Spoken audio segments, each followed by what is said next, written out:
personal de la municipalidad pues invitaron a los alcaldes comunitarios para esta reunión, que es la última que se desarrolla con ellos, ya que ellos ya terminan su función como representantes de su comunidad.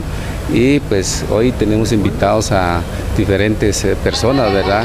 Personal del centro de salud, ¿verdad? Del ICS y de la municipalidad, quienes están impartiendo diferentes temas. En este caso se va a hablar sobre el dengue, ¿verdad? Cómo se origina y cómo se puede prevenir.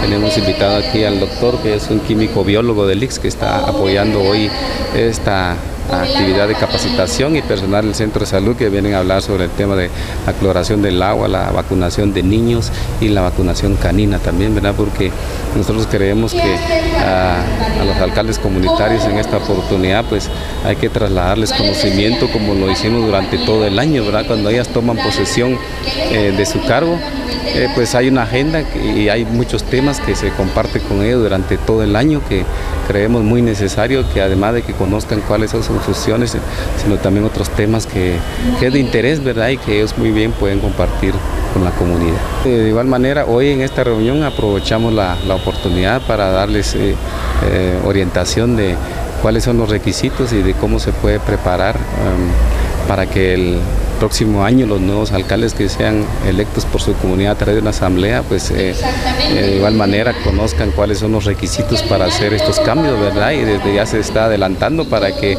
pues se hagan los trámites correspondientes ante la Municipalidad de Santa Cruz.